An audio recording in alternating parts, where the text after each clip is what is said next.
apakah wujud dari Tuhan itu dapat dimiliki oleh manusia? Memang sifat wujud itu bisa dimiliki manusia, dan itulah inti dari ajaran ini. Selama manusia mampu menjernihkan kalbunya, maka ia akan mempunyai sifat-sifat itu. Sifat tersebut pun sudah kumiliki. Kalian bisa melakukannya dengan mengamalkan apa yang hendak kuajarkan. Allah adalah satu-satunya yang wajib disembah. Dia tidak nampak dan tidak berbentuk, tidak terlihat oleh mata, sedangkan alam dan segala isinya merupakan cerminan dari wujud Allah yang nampak. Seseorang bisa meyakini adanya Allah karena ia melihat pancaran wujudnya melalui jagat raya ini. Allah tidak berawal dan tidak berakhir, memiliki sifat langgeng, tidak mengalami perubahan sedikit pun. Allah berada di mana-mana, bukan ini dan bukan itu. Dia berbeda dengan segala wujud barang baru yang ada di dunia ini. Wahai Kanjeng Syekh, jelaskan kepada kami tentang hakikat kodrat. Kodrat adalah kekuasaan pribadi Tuhan. Tidak ada yang menyamainya. Kekuatannya tanpa sarana. Kehadirannya berasal dari ketiadaan, luar dan dalam, tiada berbeda. Tidak dapat ditafsirkan. Jika engkau menghendaki sesuatu, maka pasti kalian rencanakan matang-matang dan pasti pikirkan berulang-ulang. Itu pun masih sering meleset. Namun Allah tidak demikian. Bila menghendaki sesuatu, tidak perlu dipersoalkan terlebih dahulu. Kalau begitu, Allah tidak memerlukan sesuatu. Benar, Allah tidak memerlukan sesuatu. Karena itu, jika kalian hidup tanpa memerlukan sesuatu, tanpa butuh harta benda, tanpa butuh jabatan, tanpa butuh pujian, maka kalian akan merasakan hidup yang sesungguhnya. Kalian akan memiliki sifat Allah tersebut. Kalau manusia menghindari sesuatu dan merasa tidak memerlukan apapun, apakah akhirnya dapat disamakan dengan Allah? Tidak. Walaupun manusia hidup tanpa bergantung sama sekali kepada duniawi, namun ia tetap berbeda dengan Allah. Tidak bisa disamakan dengan Tuhan. Allah adalah pencipta dan kalian adalah yang diciptakan. Allah berdiri sendiri tanpa memerlukan bantuan.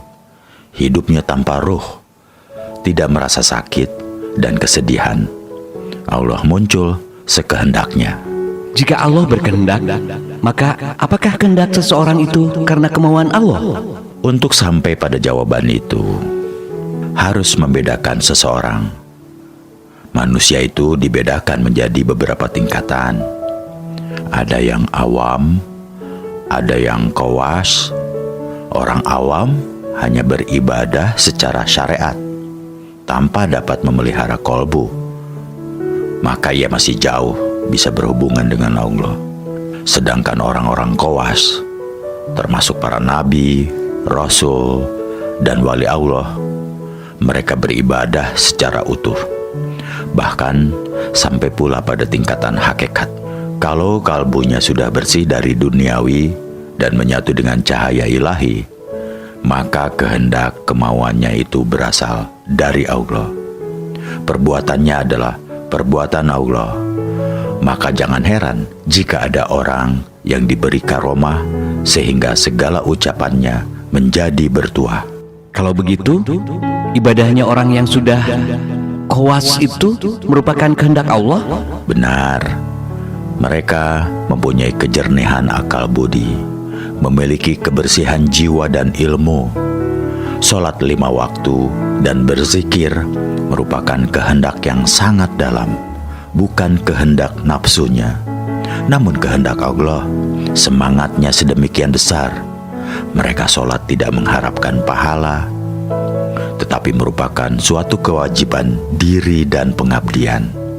Badan haluslah yang mendorong untuk menjalankan. Banyak orang melakukan sholat, tetapi tidak menyentuh kepada yang disembah. Ini bagaimana? Memang banyak orang yang secara lahiriah nampak khusyuk sholatnya, bibirnya sibuk mengucapkan zikir dan doa-doa, namun hatinya ramai oleh urusan duniawi mereka. Islam yang demikian ini ibarat kelapa. Mereka hanya makan serabutnya saja. Mereka hanya makan serabutnya. Padahal yang paling nikmat adalah buah atau daging kelapa dan air kelapanya. Mereka sholat 5 waktu sebatas lahiriah saja, tidak berpengaruh sama sekali kepada akal budinya.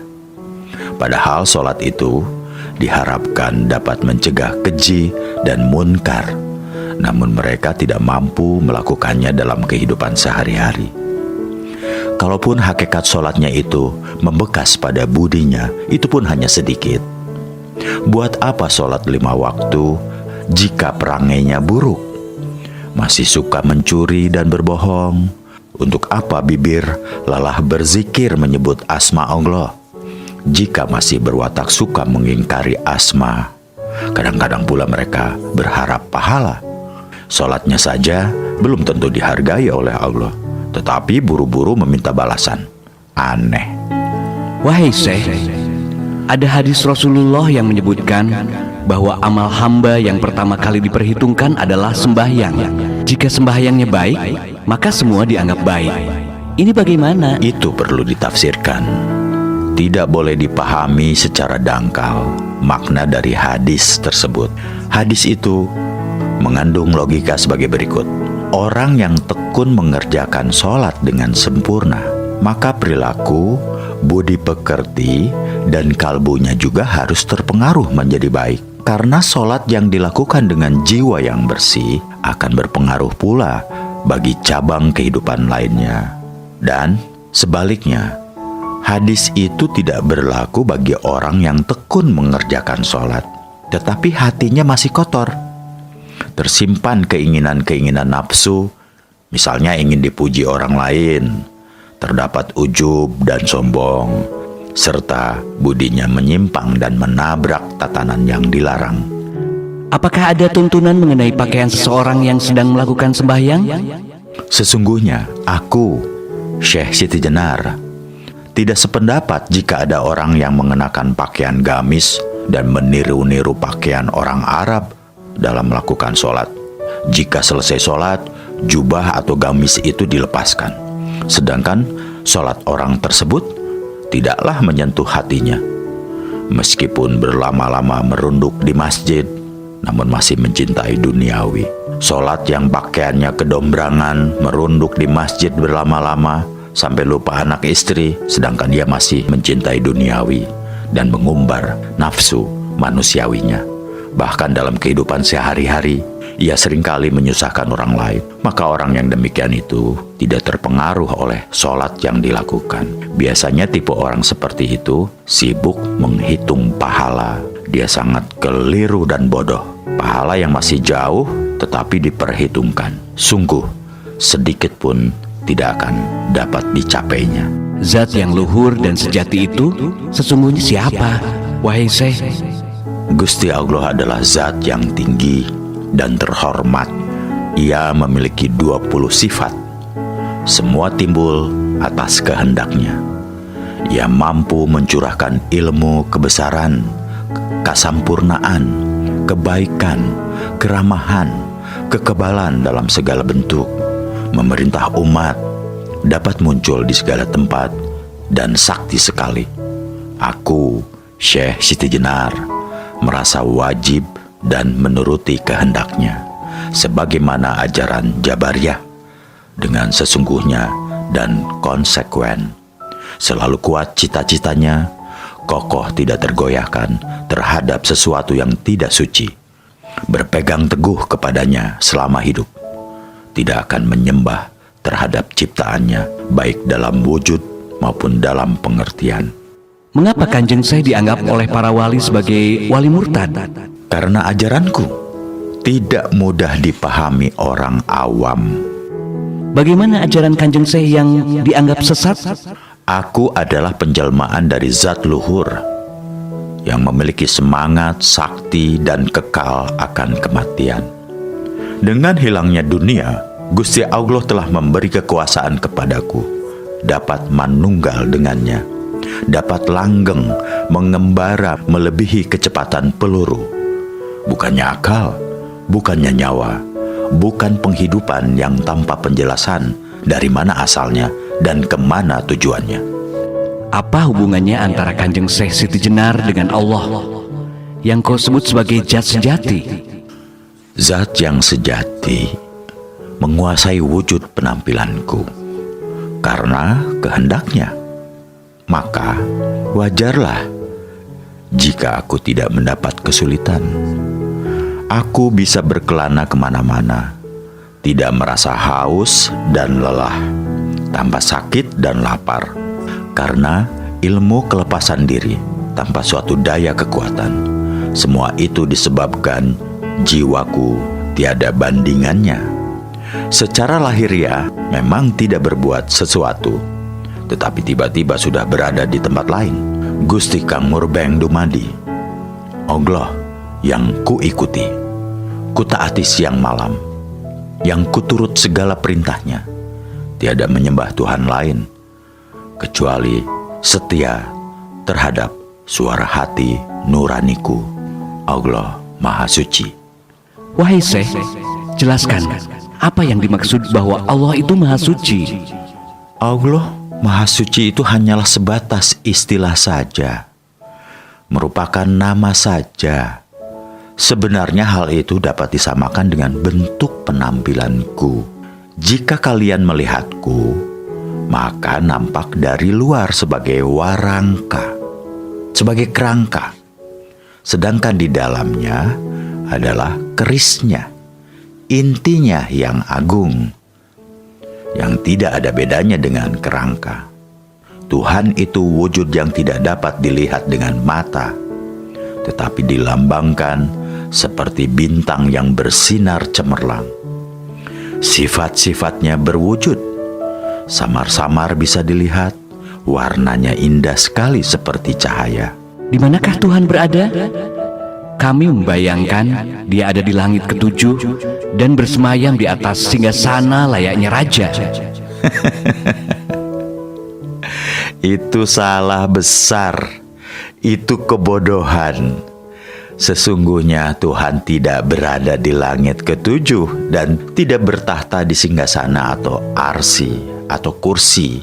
Bila kalian membayangkan demikian, maka hati kalian sudah musyrik, berdosa besar, karena kalian menyamai Dia dengan raja atau dengan penguasa. Kami jadi bingung, Kanjeng Syekh. Lantas, Tuhan itu ada di mana? Kalau kalian bertanya demikian, maka jawabnya mudah.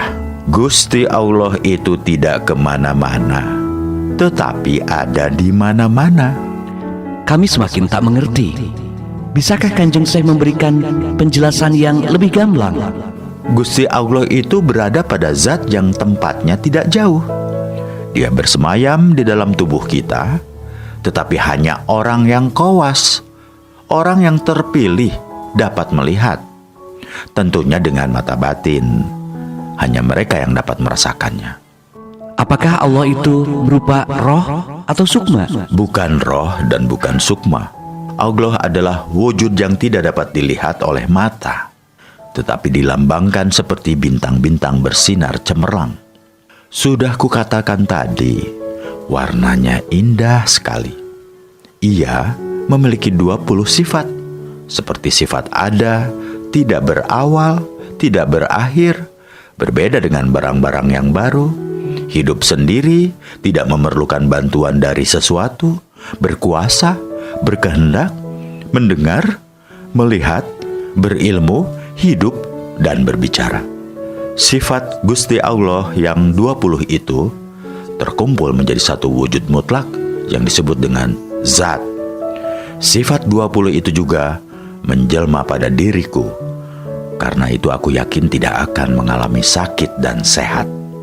Punya budi kebenaran, kesempurnaan, kebaikan, dan keramahan. Rohku memiliki sifat 20 itu. Sedangkan ragaku yang lahiriah memiliki sifat Nur Muhammad. Wahai Syekh, bukankah Muhammad Shallallahu Alaihi Wasallam itu seorang nabi? Apakah Syekh mengaku sebagai nabi? Sedangkan dikatakan bahwa setelah Nabi Muhammad di dunia ini tidak ada kenabian lagi. Jangan salah menafsirkan kata-kataku. Jika salah, maka kau akan sesat dan timbul fitnah. Tentu saja memfitnah diriku begini, bahwa rohku adalah roh ilahi, karena aku pun memiliki sifat 20. Sedangkan badan, wadahku, jasadku ini adalah jasad Muhammad. Dari segi lahiriah, Muhammad adalah manusia. Namun, manusia Muhammad berbeda dengan orang kebanyakan. Muhammad memiliki jasad yang kudus, yang suci. Aku dan dia sama-sama merasakan kehidupan, merasakan manfaat panca indera. Dan panca indera itu hanyalah meminjam. Jika sudah diminta kembali oleh pemiliknya, akan berubah menjadi tanah yang busuk, berbau, hancur, dan najis. Nabi atau wali, jika sesudah kematian jasadnya menjadi tidak bermanfaat, bahkan berbau, kotor, najis, busuk, dan hancur. Warangka, jika sudah ditinggalkan kerisnya, maka tidak ada gunanya. Jika seseorang sudah mati, berarti selesai sudah kehidupannya? Siapa bilang begitu? Tidak. Meskipun jasadnya mati, tetapi sebenarnya ia tidaklah mati. Karena itu, kalian semua harus mengerti bahwa dunia ini sesungguhnya bukanlah kehidupan. Buktinya ada mati. Di dunia ini, kehidupan disebut kematian. Coba rasakan. Aku mengajarkan kepada kalian untuk tidak mencintai dunia ini dan tidak terpesona terhadap keindahannya. Carilah kebenaran dan kebahagiaan sejati demi kehidupan mendatang. Kehidupan setelah kematian. Kalian akan berarti jika telah menemui kematian dan hidup sesudah itu. Engkau harus memilih hidup yang tidak bisa mati. Dan hidup yang tidak bisa mati itu hanya kalian rasakan setelah nyawa terlepas dari badan. Kehidupan itu akan dapat dirasakan dengan tanpa gangguan seperti sekarang ini. Ketahuilah, hidup yang sesungguhnya adalah setelah nyawa lenyap dari badan. Agar dapat meraih kehidupan dalam kemuliaan sejati kelak, dalam kehidupan di dunia ini dibutuhkan kebenaran dan kebahagiaan sejati. Bagaimanakah cara mendapatkannya, Kanjeng Syekh? Jiwa manusia adalah suara hati nurani. Suara hati nurani merupakan ungkapan zat Allah yang harus ditaati perintahnya. Maka ikutilah hati nuranimu. Bagaimana caranya meyakinkan bahwa suatu bisikan adalah suara hati nurani yang sesungguhnya? Kalian harus cermat. Karena hati nurani berbeda dengan akal budi. Jiwa itu milik Allah, sedangkan akal milik manusia. Akal bersifat manusiawi. Karena itu kadang-kadang akal tidak mampu menemukan keajaiban Allah. Kehendak, angan-angan, ingatan merupakan suatu akal yang tidak kebal atas kegilaan. Suatu ketika akal bisa menjadi bingung sehingga membuat seseorang lupa diri. Akal seringkali tidak jujur. Siang malam membuat kepalsuan demi memakmurkan kepentingan pribadi. Bukankah manusia menjadi lebih mulia jika dibandingkan dengan makhluk lainnya? Karena manusia diberi akal oleh Allah. Ya, itulah yang membedakan. Tapi jangan lupa bahwa akal seringkali tidak jujur, sering bersifat dengki, suka memaksa, melanggar aturan, jahat, suka disanjung-sanjung, sombong, yang akhirnya membuat manusia justru tidak berharga sama sekali, lebih hina dari makhluk lainnya. Jadi, kita harus menggunakan akal sesuai dengan jiwa atau kehendak Allah. Ya, benar.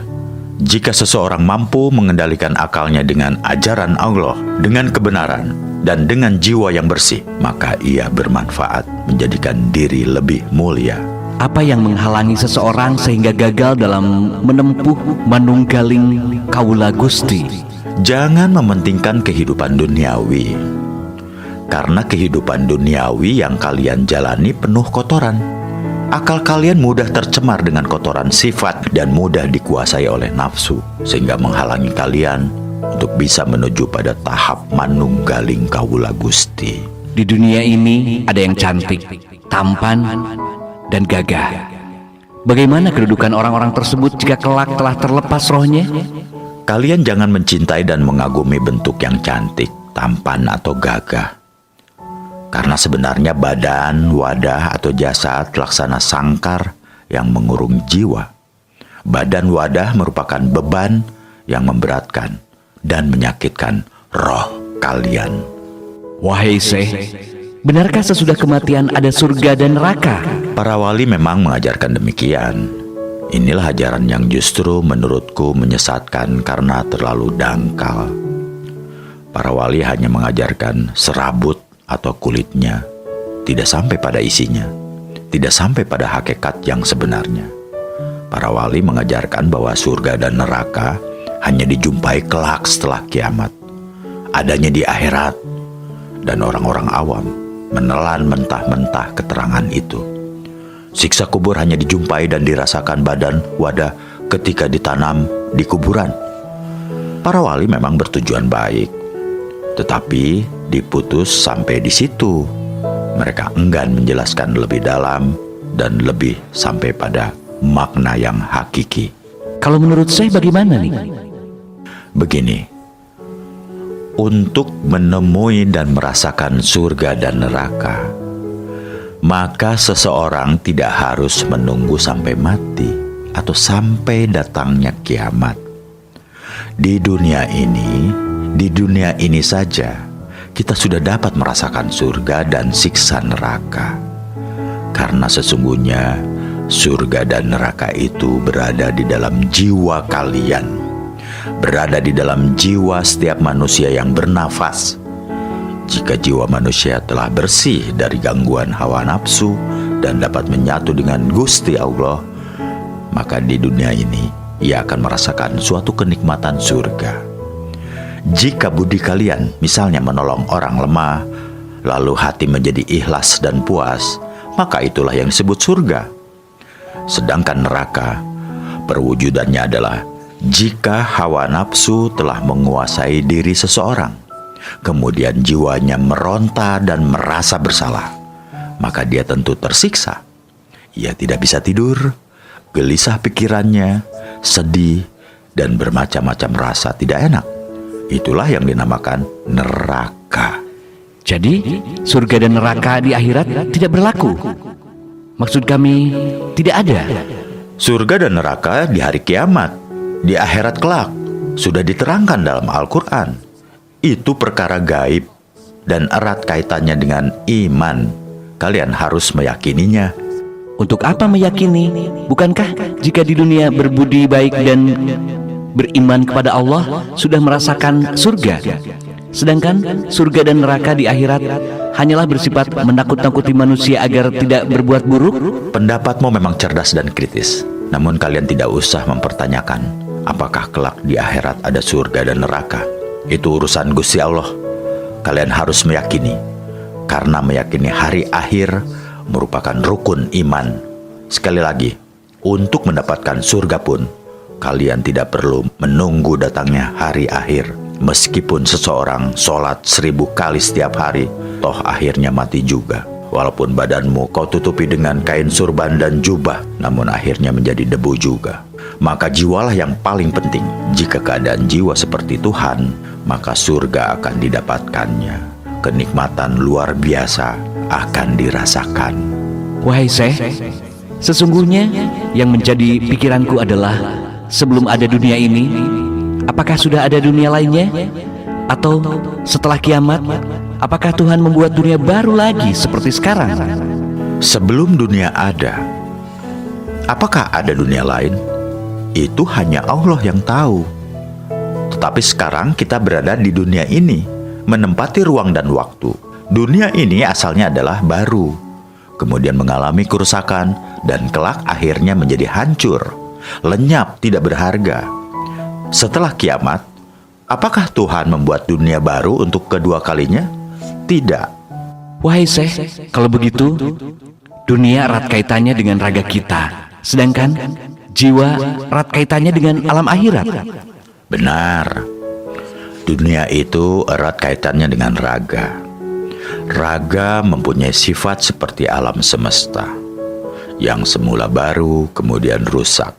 Sedangkan jiwa tidak akan mengenal kerusakan, karena jiwa merupakan penjelmaan zat Allah. Ketahuilah bahwa raga adalah barang pinjaman yang suatu saat akan diminta oleh pemiliknya. Ketahuilah, wahai murid-muridku, raga ini sesungguhnya sangkar yang membelenggu dan menyulitkan jiwa. Agar jiwa menjadi bebas, maka suatu saat kelak kalian akan kuajari bagaimana cara melepas jiwa dari raga. Ilmu melepas jiwa artinya bahwa kematian adalah titik awal kehidupan yang sebenarnya. Jika seseorang raganya mati, maka jiwanya menjadi merdeka, bebas, dan tidak terkungkung lagi, karena raga berhubungan erat dengan alam semesta, sedangkan jiwa berhubungan erat dengan zat Tuhan. Selamanya jiwa tidak akan bisa mati atau rusak. Apakah yang dimaksud jalan kehidupan, wahai Syekh? Jalan kehidupan adalah jalan menuju kepada hidup yang sebenar-benarnya. Setelah engkau mengalami kematian, jika seorang bayi lahir, maka bukanlah awal kehidupan, namun merupakan awal kehidupan palsu, seperti yang kalian rasakan saat ini. Inilah yang sesungguhnya kematian sejati. Jika demikian, badan ini tidak bisa merasakan kehidupan yang sebenar-benarnya. Ya, tidak bisa. Kehidupan sejati tidak dapat dirasakan oleh raga, karena jika raga mati, akan tetap dapat dirasakan oleh jiwa, membusuk menjadi tanah. Bagaimana jika sekarang ini seseorang berbuat dosa? Apakah jiwanya ikut bertanggung jawab, sedangkan yang melakukan dosanya adalah raga? Tetap ikut bertanggung jawab, karena jiwa yang menyatu ke dalam raga tidak bisa mencegah hawa nafsunya, serta akal yang suka berbuat buruk. Maaf, saya belum paham, Syekh. Ketahuilah, setiap orang yang lahir di dunia ini, maka jiwanya menyatu dengan akal. Selain akal dalam diri manusia, juga ada hawa nafsu. Ketika seseorang berbuat buruk, berarti raganya didorong dan dipengaruhi oleh hawa nafsu dan akalnya. Akal dan nafsu memang suka berbuat buruk. Apabila jiwa mencegah melalui hati nurani, maka raga tidak akan berbuat buruk. Akan tetapi, jika jiwa membiarkannya, maka raga tetap melakukannya. Karena itu, bagaimanapun juga, jiwalah yang akan mempertanggungjawabkan perbuatan baik dan buruk raganya. Tadi Syekh mengatakan jiwa adalah penjelmaan zat Tuhan. Mengapa kadang-kadang jiwa mau mencegah dan kadang membiarkannya? Perlu kalian ingat bahwa di dalam raga ini terdapat nafsu-nafsu. Jika nafsu kuat menguasai, maka jiwa menjadi terbelenggu. Karena itulah mengapa aku katakan bahwa kehidupan sekarang ini adalah kematian, sedangkan setelah ajal merupakan awal kehidupan. Sesudah kematian, maka seseorang akan mencapai kebebasan jiwanya. Ajaran Syekh Siti Jenar memang agak beda dengan ajaran para wali songo. Siti Jenar mengajarkan bahwa Tuhan adalah zat yang mendasari adanya manusia, hewan, tumbuhan, dan segala yang ada. Keberadaan segala di dunia ini tergantung pada adanya zat. Tanpa ada zat yang maha kuasa, maka mustahil sesuatu yang wujud itu ada. Ajaran ini tidak pernah disampaikan oleh para wali songo. Mereka menyadari bahwa umatnya masih terlalu awam terhadap Islam, sehingga memberi materi yang ringan dan praktis saja.